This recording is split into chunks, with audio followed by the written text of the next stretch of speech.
بسم اللہ الرحمن الرحیم۔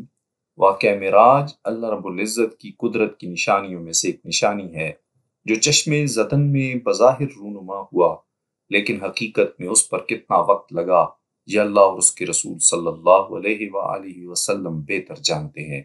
اللہ رب العزت نے اس واقعہ میں اپنے محبوب پیغمبر حضرت محمد مصطفیٰ صلی اللہ علیہ وآلہ وسلم کو اپنی قدرت کاملہ کا مشاہدہ کرایا۔ واقعہ معراج اعلان نبوت کے 10ویں سال اور مدینہ طیبہ ہجرت کرنے سے ایک سال پہلے مکہ میں پیش آیا۔ ماہ رجب کی 27ویں رات ہے۔ اللہ تعالیٰ فرشتوں سے ارشاد فرماتا ہے، اے فرشتو، آج کی رات میری تسبیح بیان مت کرو، میری حمد و تقدیس کرنا بند کر دو۔ آج کی رات میری اطاعت و بندگی چھوڑ دو اور آج کی رات جنت الفردوس کو لباس اور زیور سے آراستہ کرو۔ میری فرما برداری کا کلہ اپنے سر پر باندھ لو۔ اے جبرائیل، میرا یہ پیغام میکائیل کو سنا دو کہ رزق کا پیمانہ ہاتھ سے علادہ کر دے۔ اسرافیل سے کہہ دو کہ وہ سور کو کچھ عرصہ کے لیے موقوف کر دے۔ مالک سے کہہ دو کہ دوزخ کو تالا لگا دے۔ خلد بری کی روحوں سے کہہ دو کہ آراستہ اور پیراستہ ہو جائیں اور جنت کے محلوں کی چھتوں پر صف بستہ کھڑی ہو جائیں۔ مشرق سے مغرب تک جس قدر قبریں ہیں ان سے عذاب جہنم ختم کر دیا جائے۔ آج کی رات میرے محبوب حضرت محمد مصطفیٰ صلی اللہ علیہ وآلہ وسلم کے استقبال کے لیے تیار ہو جاؤ۔ چشم زدن میں عالم بالا کا نقشہ بدل گیا۔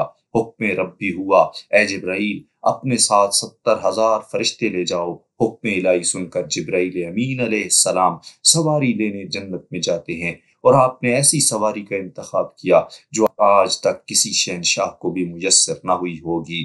میسر ہونا تو دور کی بات ہے، دیکھی تک نہ ہوگی۔ اس سواری کا نام براق ہے۔ تفسیر روح البیان میں ہے کہ نبی کریم صلی اللہ علیہ وآلہ وسلم سے پہلے براق پر کوئی سوار نہیں ہوا۔ ماہ رجب کی 27ویں شب کس قدر پرکیف رات ہے۔ مطلع بالکل صاف ہے، فضاؤں میں عجیب سی کیفیت طاری ہے۔ رات آہستہ آہستہ کیف و نشاط کی مستی میں مست ہوتی جا رہی ہے۔ ستارے پوری آب و تاب کے ساتھ جل ملا رہے ہیں۔ پوری کائنات پر سکوت اور خاموشی طاری ہے۔ نصف شب گزرنے کے بعد یکا یک آسمانی دنیا کا دروازہ کھلتا ہے۔ انوار و تجلیات کے جلوے سمیٹے حضرت جبرائیل نوری مخلوق کے جرمٹ میں جنتی براق لیے آسمان کی بلندیوں سے اتر کر حضرت ام ہانی رضی اللہ تعالی عنہا کے گھر تشریف لاتے ہیں، جہاں ماہ نبوت حضرت محمد صلی اللہ علیہ وآلہ وسلم محو خواب ہیں، آنکھیں بند کیے دل بیدار لیے آرام فرما رہے ہیں۔ حضرت جبرائیل امین ہاتھ باندھ کر کھڑے ہیں اور سوچ رہے ہیں کہ اگر آواز دے کر جگایا تو بے ادبی ہو جائے گی۔ فکر مند ہے کہ معراج کے دولہا کو کیسے بیدار کیا جائے۔ اسی وقت حکم رب ہوتا ہے، یا جبرائیل قبل قدمیہ، اے جبرائیل میرے محبوب کے قدموں کو چوم لے تاکہ تیرے لبوں کی ٹھنڈک سے میرے محبوب کی آنکھ کھل جائے۔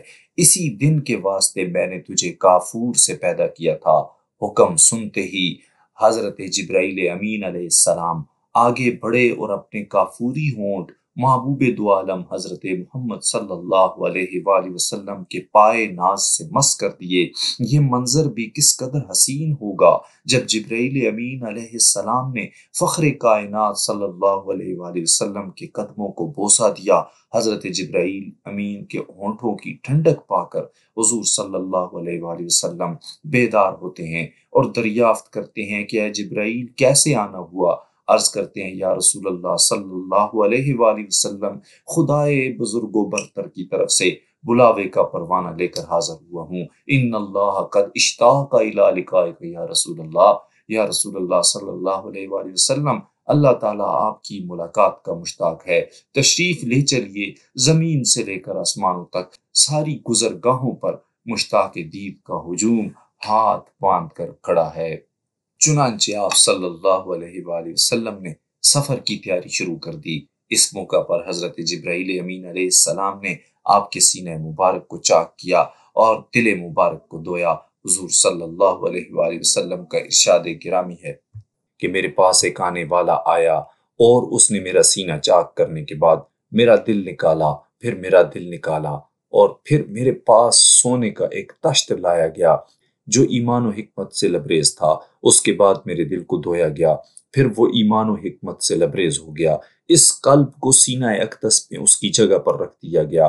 سینہ اقدس کے شک کیے جانے میں کئی حکمتیں ہیں، جن میں سے ایک حکمت یہ ہے کہ قلب اطہر میں ایسی قوت قدسیہ شامل ہو جائے جس سے آسمانوں پر تشریف لے جانے اور عالم سماوات کا مشاہدہ کرنے، بالخصوص دیدار الہی کرنے میں کوئی دقت اور دشواری پیش نہ آئے۔ پھر آپ صلی اللہ علیہ وآلہ وسلم کے سر انور پر امامہ باندھا گیا۔ علامہ کاشفی رحمۃ اللہ علیہ فرماتے ہیں، شب معراج حضور صلی اللہ علیہ وآلہ وسلم کو جو امامہ پہنایا گیا، وہ امامہ مبارک حضرت آدم علیہ السلام کی پیدائش سے 60,000 سال پہلے کا تیار کیا ہوا تھا۔ حضرت جبرائیل امین نے سرور کونین صلی اللہ علیہ وآلہ وسلم کو نور کی ایک چادر پہنائی، زمرد کی نالین مبارک پاؤں میں زیب تن فرمائی، یاقوت کا کمر بند باندھا، پھر براق کو سواری کے طور پر حضور صلی اللہ علیہ وآلہ وسلم کے سامنے پیش کیا گیا۔ براق نے حضور صلی اللہ علیہ وآلہ وسلم کو سوار نہ ہونے دیا اور شوخی دکھائی۔ حضرت انس رضی اللہ تعالیٰ عنہ روایت فرماتے ہیں کہ حضور صلی اللہ علیہ وآلہ وسلم کی خدمت میں شب معراج براق لایا گیا، جس پر زین کسی ہوئی تھی اور لگام ڈالی ہوئی تھی۔ اس براق نے حضور صلی اللہ علیہ وآلہ وسلم کو دیکھ کر رقص کرنا شروع کر دیا۔ اس براق کے رقص کی وجہ سے آپ صلی اللہ علیہ وآلہ وسلم کا اس پر سوار ہونا مشکل ہو گیا، تو حضرت جبرائیل علیہ السلام نے اسے کہا کہ کیا تو حضور نبی اکرم صلی اللہ علیہ وآلہ وسلم کے ساتھ اس طرح کر رہا ہے؟ حالانکہ آج تک تجھ پر کوئی ایسا شخص سوار نہیں ہوا جو اللہ تعالیٰ کی بارگاہ میں آپ صلی اللہ علیہ وآلہ وسلم جیسا معزز و محترم ہو۔ یہ سن کر وہ براق شرم سے پسینہ پسینہ ہو گیا۔ فتاوی رضویہ میں مزید یہ ہے کہ حضور صلی اللہ علیہ وآلہ وسلم کی سواری کے لیے اسے قرار و سکون نہ ہوا، تو سید عالم صلی اللہ علیہ وآلہ وسلم نے اس سے اس شوخی کی وجہ پوچھی، تو اس نے کہا، میری جان حضور صلی اللہ علیہ وآلہ وسلم کی خاک نال پر قربان، میری آرزو یہ ہے کہ حضور صلی اللہ علیہ وآلہ وسلم مجھ سے وعدہ فرمائیں کہ روز قیامت مجھی پر سوار ہو کر جنت میں تشریف لے جائیں۔ حضور صلی اللہ علیہ وآلہ وسلم نے فرمایا، ایسا ہی ہوگا۔ براق نے عرض کی کہ میں چاہتا ہوں کہ حضور صلی اللہ علیہ وآلہ وسلم میری گردن پر دست مبارک لگا دیں کہ وہ روز قیامت میرے لیے علامت ہو۔ حضور صلی اللہ علیہ وآلہ وسلم نے قبول فرما لیا۔ دست اقدس لگتے ہی براق کو وہ فرحت و شادمانی ہوئی کہ خوشی سے پھول کر 40 ہاتھ اونچا ہو گیا۔ حضور صلی اللہ علیہ وآلہ وسلم نے براق کا حلیہ بیان کرتے ہوئے ارشاد فرمایا کہ میرے پاس معراج کی رات ایک سفید رنگ کا جانور لایا گیا جو خچر سے چھوٹا اور گدھے سے بڑا تھا، جسے براق کہا جاتا ہے۔ وہ اپنی انتہائی نظر پر اپنا ایک قدم رکھتا ہے۔ میں اس پر سوار کیا گیا۔ چند لمحوں بعد وہ وقت بھی آ گیا کہ سرور کونین حضرت محمد مصطفیٰ صلی اللہ علیہ وآلہ وسلم براق پر تشریف فرما ہو گئے۔ حضرت جبرائیل علیہ السلام نے رکاب تھام لی، حضرت میکائیل علیہ السلام نے لگام پکڑ لی، حضرت اسرافیل علیہ السلام نے زین کو سنبھالا۔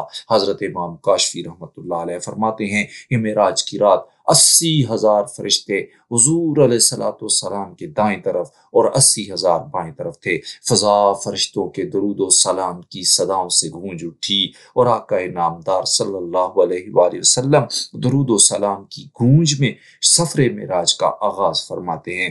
اس واقعہ کو قرآن مجید میں اللہ تعالیٰ نے یوں بیان فرمایا ہے کہ سبحان الذی اسری بعبدہ لیلا من المسجد الحرام الى المسجد الاقصى الذی بارکنا حولہ لنریہ من آیاتنا۔ پاک ہے وہ ذات جو رات کے تھوڑے سے حصے میں اپنے محبوب اور مکرم بندے کو مسجد حرام سے مسجد اقصی تک لے گئی، جس کے گرد و نواح کو ہم نے بابرکت بنا دیا ہے تاکہ ہم اس بندہ کامل کو اپنی نشانیاں دکھائیں۔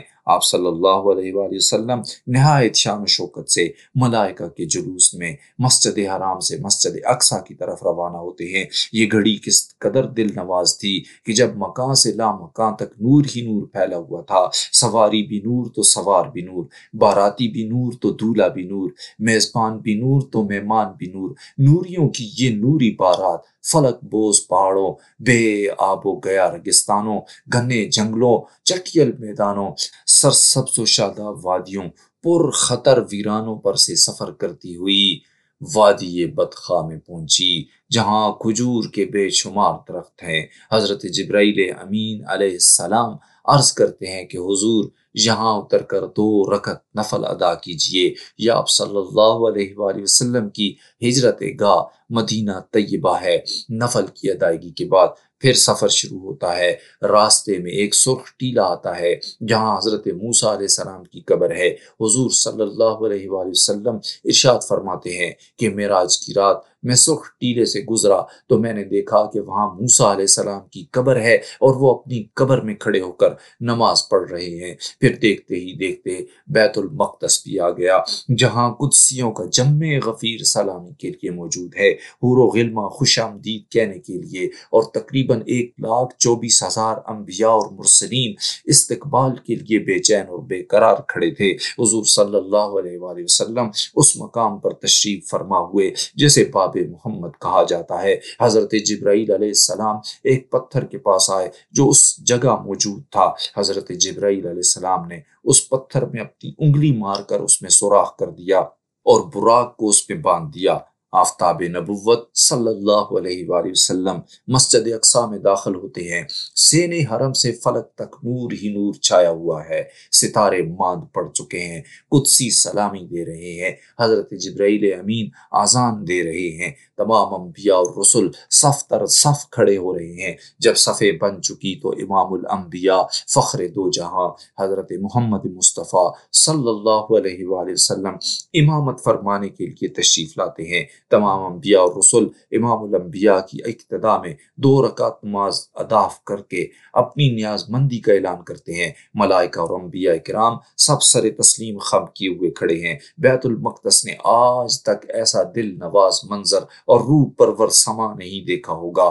وہاں سے فارغ ہوتے ہی عظمت و رفعت کے پرچم پھر بلند ہونے شروع ہوتے ہیں۔ درود و سلام سے فضا ایک مرتبہ پھر گونج اٹھتی ہے۔ سرور کونین صلی اللہ علیہ وآلہ وسلم نوری مخلوق کے جرمٹ میں آسمان کی طرف روانہ ہوتے ہیں۔